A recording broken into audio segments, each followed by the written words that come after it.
ಇವತ್ತು ಕರ್ನಾಟಕ ರಾಜ್ಯದಲ್ಲಿ ಪಾರ್ಲಿಮೆಂಟ್ ಚುನಾವಣೆಯಲ್ಲಿ ಜನತಾದಳ ಒಂದು ವಿಭಾಗ ಕಿತ್ಕೊಂಡು ಬಿಜೆಪಿ ಜೊತೆ ಹೋಯಿತು. ಅವತ್ತೇ ನಾನು ಹೇಳಿದ್ದೆ ದೇವೇಗೌಡರಿಗೆ,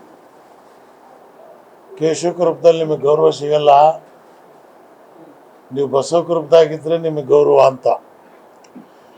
ಎಲೆಕ್ಷನ್ ಆದ 2 ದಿವಸಕ್ಕೆ ಅವರು ಸ್ಟೇಟ್ಮೆಂಟ್ ಕೊಟ್ಟರು, ಬಿಜೆಪಿಯವರು ನಮಗೆ ಮೋಸ ಮಾಡಿದರು, ನಮಗೆ ಸಹಾಯ ಮಾಡಲಿಲ್ಲ, ಮಂಡ್ಯದಾಗೂ ಮಾಡಲಿಲ್ಲ, ಹಾಸನದಾಗೂ ಮಾಡಲಿಲ್ಲ, ಕೋಲಾರದಾಗೂ ಮಾಡಲಿಲ್ಲ ಅಂತ.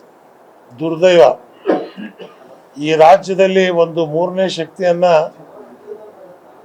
ಜೀವಂತವಾಗಿಟ್ಟು ಬೆಳೆಸಬೇಕು, ಅದನ್ನು ಆ ಪ್ರಯತ್ನವನ್ನು ಜನತಾದಳದಿಂದ ಮಾಡಬೇಕು ಅಂತೇಳಿ ಪ್ರಯತ್ನ ಪಟ್ಟಿದ್ದು. ದುರ್ದೈವ, ಧೃತರಾಷ್ಟ್ರ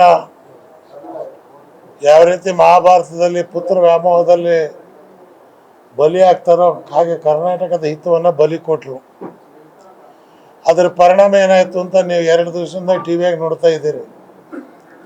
ನಾನು ಅವತ್ತೇ ದೇವೇಗೌಡರಿಗೆ ಹೇಳಿದ್ದೆ, ನನಗಿಂತ ಕಿರಿಯರಿಲ್ಲ, ಹಿರಿಯರಿಗಿಂತ ಮೇಲಿಲ್ಲ, ಶರಣರ ಪಾದದ ಧೂಳಿಯಾಗಿ ದುಡಿಯೋ ಕೂಡಲ ಸಂಗಮದ ಅನ್ನಕ್ಕಂಥ ಕಾಯಕದ ಕಾರ್ಯಕರ್ತನ ನನಗೆ ನೀವು ಮೋಸ ಮಾಡಿದಿರಿ, ದೇವ್ರಿಗೆ ಇದ್ರ ನಿಮ್ಮ ಪರಿಣಾಮ ನಿಮ್ಮ ಮನೆಯಲ್ಲೇ ತೋರಿಸ್ತಾನಂತ. ಇವತ್ತು ನೋಡ್ರಿ, 100 ಜನ ಹೆಣ್ಮಕ್ಳು ಕೇಸು, ಈಗಾಗಲೇ ಜರ್ಮನಿ ಹೋದ, ಇನ್ನೆಲ್ಲಿ ಹೋಗ್ತಾರೋ, ಇನ್ಯಾವ್ಯಾವ ವಿಡಿಯೋಗಳು ಬರ್ತಾವೋ ಗೊತ್ತಿಲ್ಲ. ಅದೇನೇ ಇರಲಿ, ಮಾಡಿದ್ದುಂಡ ಮಾರಾಯ ಅಂತೇಳಿ ಕಾಲಜ್ಞಾನಿಗಳನ್ನು ಹೇಳಿದ್ದಾರೆ. ಆದ್ದರಿಂದ ಇವತ್ತು ನಾನು ನನ್ನ ಜೊತೆಯಲ್ಲಿ ಏನು ಜನತಾದಳ ಅಂತ ಉಳ್ಕೊಂಡಿದ್ದಾರೆ, 32 ಜಿಲ್ಲೆಯಲ್ಲೂ ನನ್ನ ಜೊತೆಯಲ್ಲಿ ಜನ ಇದ್ದಾರೆ. ಈ ಪಾರ್ಲಿಮೆಂಟ್ ಎಲೆಕ್ಷನ್ ಆದಮೇಲೆ ಮತ್ತೆ 3ನೇ ಶಕ್ತಿಯನ್ನು ಒಂದುಗೂಡಿಸ್ಬೇಕು ಅಂತೇಳಿ ಈಗಾಗಲೇ ಡಿಂಗ್ಲೇಶ್ವರ ಸ್ವಾಮಿಗಳ ಜೊತೆಯಲ್ಲೇ 3 ಗಂಟೆಗಳ ಕಾಲ ಮಠದಲ್ಲಿ ಕೂತು ಚರ್ಚೆ ಮಾಡಿದ್ದೇವೆ. ಅವರು ಇವತ್ತಿನ ದಿವಸ ಈ ರಾಜ್ಯದಲ್ಲಿ ಒಂದು 3ನೇ ಶಕ್ತಿಯನ್ನು ಕಟ್ಟಬೇಕು, ನಾವು ತಯಾರಿದ್ದೇವೆ ಅಂತ ನಾನು ಅವ್ರಿಗೆ ಹೇಳಿದೆ. ಸ್ವಾಮೀಜಿ ಅವರಿಗೆ ಬಸವ ತತ್ವ, ಬಾಬಾ ಸಾಹೇಬ್ ಅಂಬೇಡ್ಕರ್ ಕನಕನ ತತ್ವದ, ರಾಷ್ಟ್ರಕವಿ ಪುಟ್ಟಪ್ಪನವರ ತತ್ವದ ಒಂದು ಸರ್ಕಾರ ಕರ್ನಾಟಕದಲ್ಲಿ ಬರಬೇಕು. ವಿಧಾನಸೌಧ ನಿಧಾನಸೌಧ ಆಗಿದೆ.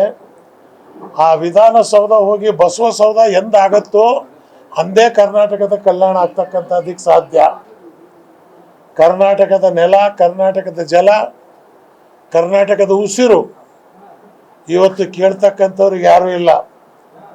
ಎಲ್ಲ ನ್ಯಾಷನಲ್ ಪಾರ್ಟಿಗಳು ಅವರವ್ರ ಇಂಟ್ರೆಸ್ಟನ್ನು ನೋಡ್ತಾ ಇದ್ದಾರೆ ಹೊರತು ಭಾರತ ಜನನೀಯ ತನುಜಾತೆ ಜಯ ಹೇ ಕರ್ನಾಟಕ ಮಾತೆ ರಾಷ್ಟ್ರಕವಿ ಪುಟ್ಟಪ್ಪನವ್ರು ಹಾಡು ಹೊಗಳಿದ್ರು. ಈಗೆಲ್ಲರೂ ಭಾರತ ಮಾತೆ ಮಾತೆ ಅಂತ, ಭಾರತ ಮಾತೆ ನಮ್ಮ ಮಾತೆ ಅಲ್ಲ, ನಮ್ಮ ಅಜ್ಜಿ. ಕರ್ನಾಟಕ ಮಾತೆ ನಮ್ಮ ಮಾತೆ, ಅದು ನಮ್ಮ ತಾಯ್ನಾಡು. ಈ ನಮ್ಮ ತಾಯ್ನಾಡು ಚೆನ್ನಾಗಿದ್ದರೆ ಭಾರತ ದೇಶ ಪ್ರಬಲವಾಗಿರುತ್ತೆ. ಆದರೆ ಇವತ್ತು ಕರ್ನಾಟಕನ ಕಡೆಗಣಿಸಿ ಸರ್ಕಾರದವರು ಹೇಳ್ತಾರೆ ವ್ಯಾಟಿನ ದುಡ್ಡು ಬರಲಿಲ್ಲ, 26 ಜನ MP ಕಳಿಸಿದ್ವಿ, ಬಾಯಿ ಮುಚ್ಕೊಂಡು ಕೂತಾರ. ಇವತ್ತು ಮತ್ತೆ ಪುನಃ ಲೋಕಸಭಾ ಚುನಾವಣೆ ಬಂದದ. BJP ಪ್ರಣಾಳಿಕೆ ಏನು? ಜಾತಿ, ಹಿಂದೂ ಮುಸ್ಲಿಮು, ಇದು ಒಂದು ರಾಷ್ಟ್ರದ ಪ್ರಧಾನಮಂತ್ರಿ ಹೇಳ್ತಕ್ಕಂಥದ್ದು ಯೋಗ್ಯವ?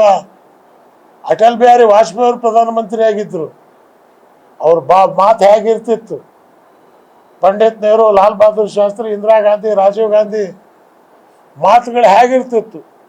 ಭಾರತವನ್ನು ಕೂಡಿಸೋ ಮಾತಾಡೋರು. ಆದರೆ ಏನು ಪ್ರಧಾನಮಂತ್ರಿ ಭಾರತವನ್ನು ಹೊಡಿತಕ್ಕಂಥ ಮಾತನಾಡ್ತಾ ಇದ್ದಾರೆ. ಈ ಪಾರ್ಲಿಮೆಂಟ್ ಚುನಾವಣೆಯಲ್ಲಿ ಅವರಿಗೆ ತಕ್ಕ ಪಾಠ ಸಿಗತ್ತೆ. ನ್ಯೂಸ್ ಫಸ್ಟ್, ನಿರ್ಭೀತಿಯಿಂದ ನಿಮ್ಮ ಪರವಾಗಿ.